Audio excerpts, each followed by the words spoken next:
and Technology. Over to you, sir.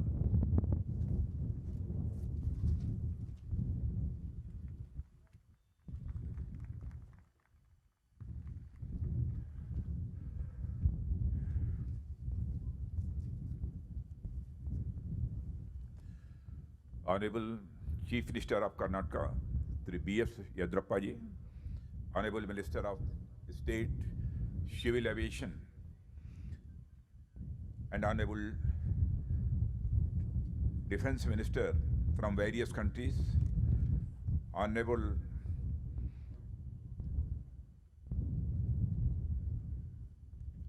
Sarananji Goda, the Chemical and Fertilizer Minister, Government of India, Chief of Defence Staff, General Bipin Rawat, Chief of Naval Staff, Admiral Karambir Singh, Chief of Air Staff, Air Chief Marshal R.K. Bhadauria, Chief of Army Staff, General M.M. Naravane, Defence Secretary C. Ajay Kumar, Secretary Defence Production Sri Raj Kumar, Secretary DRDO Dr. Satish Reddy, and Secretary Civil Aviation Sri Pradeep Singh, Chief Secretary Karnataka Sri P. Ravi Kumar, business leaders from around the world, friends from the media, distinguished delegates, participants, and guests who have joined physically and virtually, ladies and gentlemen. A hearty welcome to you all to Aero India 2021.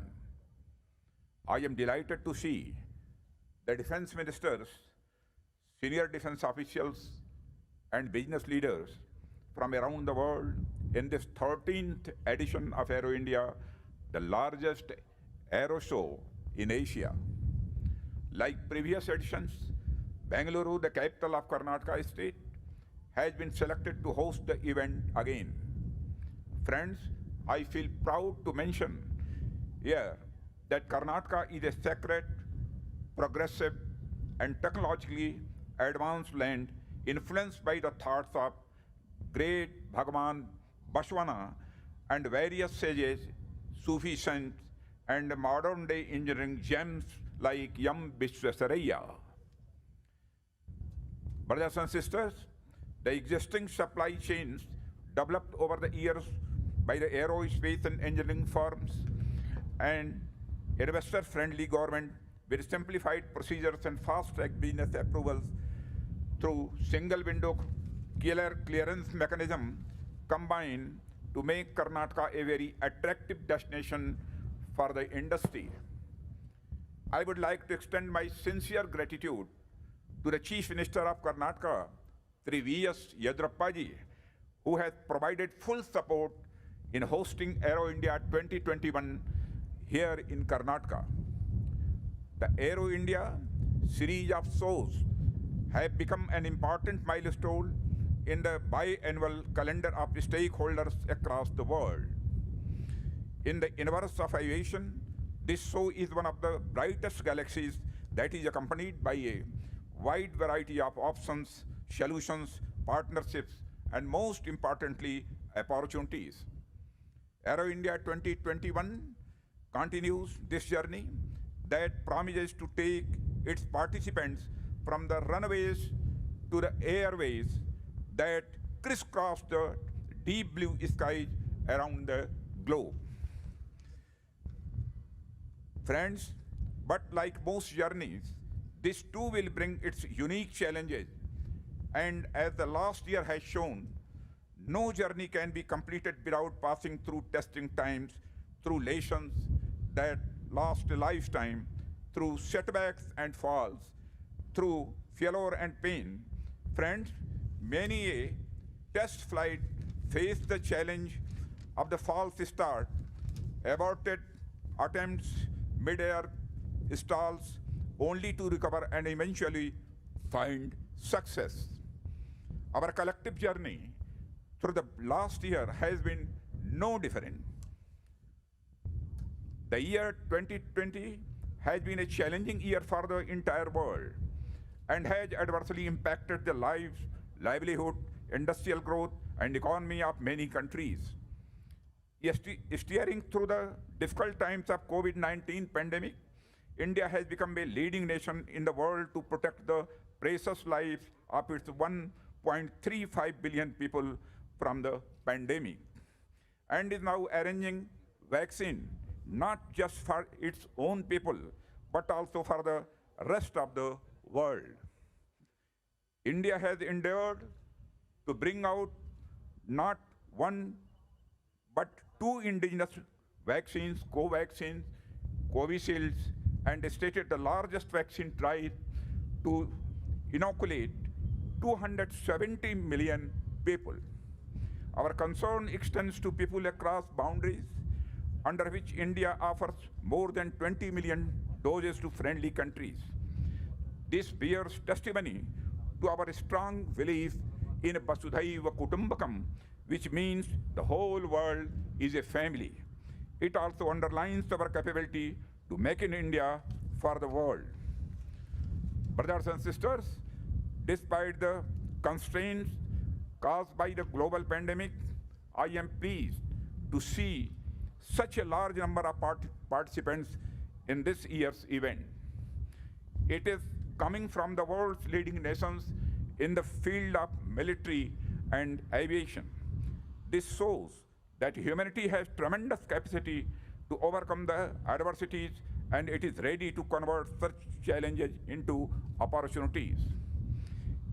It is this spirit that made us take the plunge and take a lead in organizing such an international mega event, which is completely COVID compliant. Friends, the Aero India 21 will display the vast potential for India and the multifarious opportunities that our country offers in the field of defense and aerospace sector. It also promises to be the world's first ever hybrid aero and defense exhibition. In order to maximize the reach and participation, the event is being conducted in a hybrid format with a concurrent virtual exhibition, which will integrate the seminars, business-to-business interactions, product display, etc. It will be not incorrect to say that Aero India 21 has truly gone digital and global. I have been informed that about 540 exhibitors, including 80 foreign companies, defense ministers, delegates, service chiefs, and officials from more than 55 nations are participating in this event. It reflects the growing optimism of the global community and the level of confidence felt in the emerging capabilities of India. The gracious presence of defense and foreign affairs ministers, service chiefs, officials, and delegates who have arrived from various countries and far-off places has added a greater significance in value to the event. I am personally grateful to you all. I express my deep sense of gratitude to the defense ministers from Maldives, Ukraine, Equatorial Guinea, Iran, Comoros, and Madagascar who have joined this show in person, and many others who are joining virtually. I also recognize the presence of CEOs of global and Indian aerospace and defense majors. Friends, India today offers a unique opportunity in defense and aerospace manufacturing. This opportunity comes as a sangam of rising demand, greater innovation, conducive policy, and a maturing ecosystem in defense and aerospace manufacturing sector. We have taken many steps to strengthen our security apparatus recently. Domestic manufacturing of bigger and complex defense platforms has now become the focus of our policy under the Atmanirbhar Bharat Abhiyan. We plan to spend $130 billion on military modernization in the next 7 to 8 years. My brothers and sisters, the sector has been further opened for foreign sector participation, and we are encouraging foreign OEMs to set up wholly owned subsidiaries or enter into strategic partnership with the Indian companies. This event would provide the participating nations and industries a platform towards forging such collaborations in the aerospace and defense sector. Since 2014, the Government of India has brought in many reforms in defense sector to create a conducive ecosystem for exports, foreign direct investment, and the Government of India has enhanced FDI in defense sector up to 74% through the automatic route and 100% through the government route, which would act as a catalyst for foreign players to invest in India. Friends, the newly introduced Buy Global Manufacture in India category of capital procurement in Defense Acquisition Procedure 2020 allows outright purchase of equipment from foreign vendors, followed by indigenous manufacture through its subsidiary India, or through a joint venture, or through an Indian production agency. Another newly introduced provision of Make 3 in the Defense Acquisition Procedure 2020 provides for Indian firms to manufacture defense items either in collaboration or with transfer of technologies from foreign OEMs. The new offset policy, announced in October 2020, focuses on attracting investment and technology transfer by according higher multipliers. Friends, over the years, the government India has facilitated establishment of wide-ranging production facilities of various defense equipment through defense public sector undertakings and ordnance factories. A large number of state-of-the-art weapon systems, platforms, equipment have been designed and developed by the Defense Research and Development Organization to meet the requirement of the armed forces through a strong indigenous technology base. I am happy to inform that the reforms aimed at bringing ease in doing business have shown good results. India has recorded a jump of 14 positions against its rank of 77 in 2019 to be placed now at 63rd rank among 190 countries assessed by the World Bank. Industrial licensing requirements have been eliminated for a number of items in the defense sector. Number of industrial licenses have almost doubled in the last 6 years, and more than 500 companies have now taken defense license.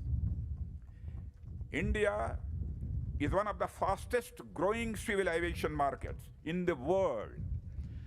With rising passenger and cargo traffic demand for aircrafts, and the related supply chain is increasing. Friends, India therefore holds a huge potential for investments in the aerospace sector, particularly in manufacturing of aero engines and sub-assemblies, as well as in the maintenance, repair, and overhaul of aircrafts. I invite the business leaders from across the globe in this field to take advantage of the various initiatives of the Government of India and set up manufacturing units in our country. Establishing MRO facilities in India for civilian and military aircrafts will enable operators to achieve faster turnaround times, savings in operating costs. Friends, shortly after this program, I would be opening the India Pavilion that showcases our design and manufacturing supply chain associated in various facets of the rotary wing ecosystem. I would also provide a glance to the future technologies and possibilities that will shape the future of rotary wing platforms in India. I am very happy that the HAL, Hindustan Aeronautics Limited, has got the orders of development of 83 new indigenous light combat aircraft, Tejas Mark 1A, from Indian Air Force, valued at the more than rupees 48,000 crores. It is probably the biggest Make in India defense contract till date.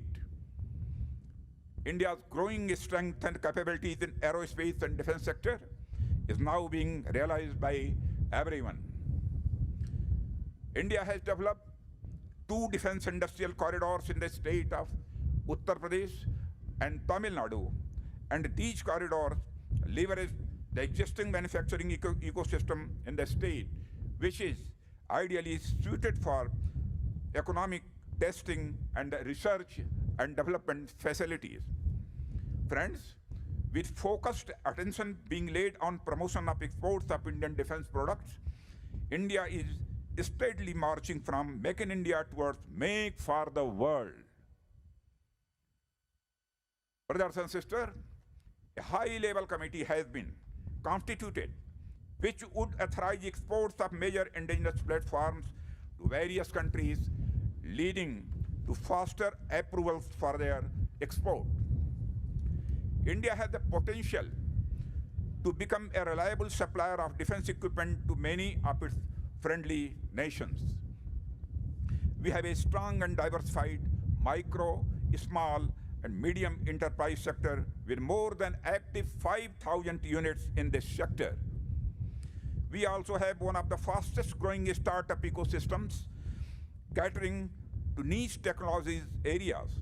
Government of India is strengthening it further through innovative initiatives like IDEX and Defense India Startup Challenge 4, Young Scientist Labs, etc. And this provides a robust base for our growing private defense manufacturing industry.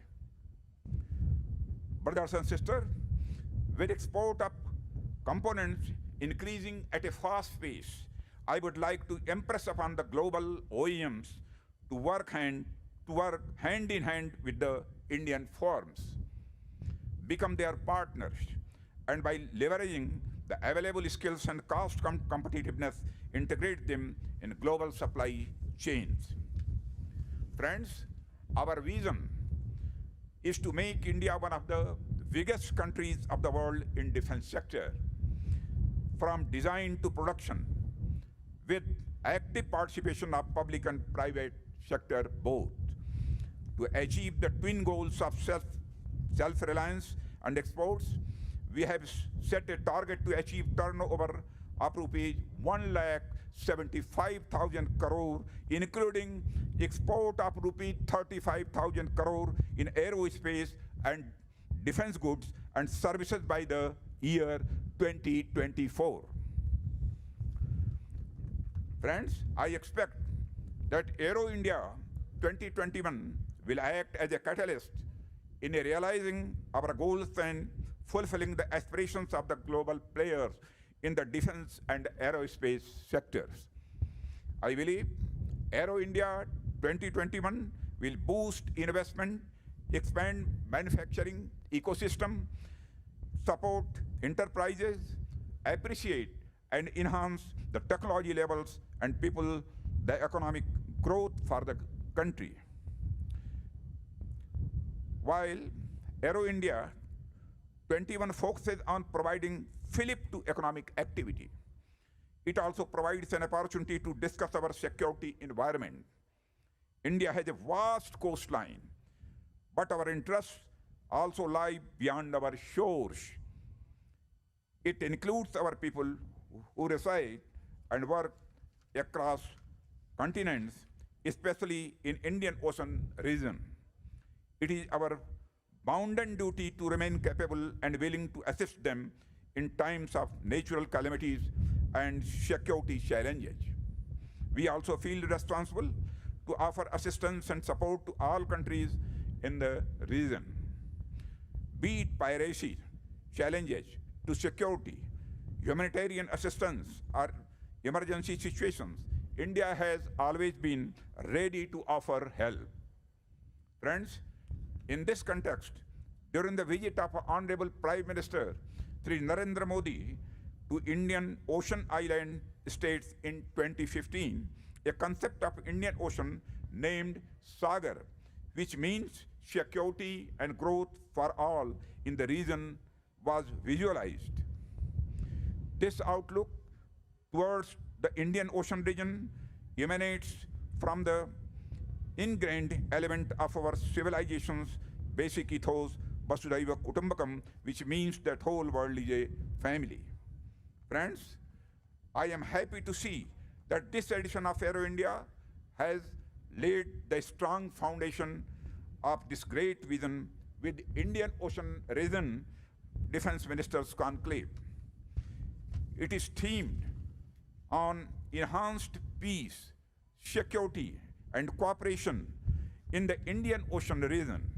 The conclave is an initiative to promote dialogue in an institutional and cooperative environment that can foster the development of peace, stability, and prosperity in the Indian Ocean region. Friends, as you are aware, like many of our friendly countries, India also faces threats and challenges emanating from multiple fronts. India is a victim of state-sponsored and state-inflicted terrorism, which is now a global threat. We have long witnessed unfortunate attempts to employ force to change status quo along our unresolved border. India is vigilant and prepared to counter and defeat any misadventure to defend our people and the territorial integrity at all costs. Brothers and sisters, our resolve towards this end is shown by our growing defense capabilities. The Aero India 21 will showcase this commitment. The seminars section in Aero India is also powering and the dream of Atma Nirbhar Bharat. The seminars are themed on defense corridors, future of civil aviation in India, drones and counter drones, Indian helicopter story, future of conflicts, aero engines and MRO, critical and strategic materials, and include outreach programs by the state governments on the investment opportunities. Friends, the Aero India seminars will be held in a hybrid format. The speakers as well as the audience will be able to participate in the various seminars virtually also. They will be streamed worldwide. Their interactions would be conducted by the leading industry forums, international forums, think tanks, media houses, Indian industry, DRDO, Ministry of Civil Aviation, state governments, etc. Renowned experts have been invited as speakers.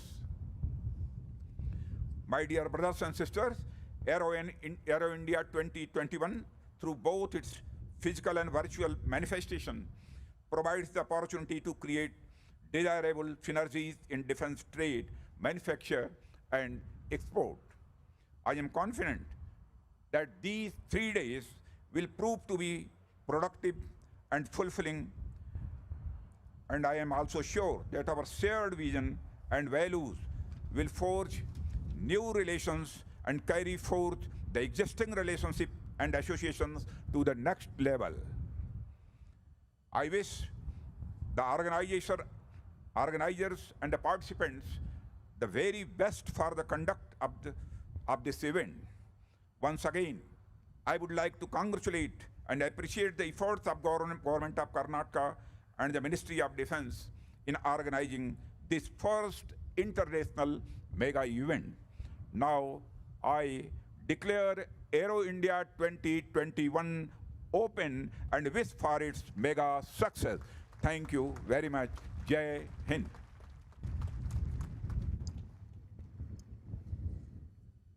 Thank you so much, Honorable Defense Minister, sir, for such an invigorating address. Your words have and are the very reason that we all stand here with the resolve to chart the way for business in the new normal. I would now like to invite Additional Secretary Defense Production, Shri Sanjay Jajuji, to kindly deliver the vote of thanks. On behalf of the Ministry of Defense and Government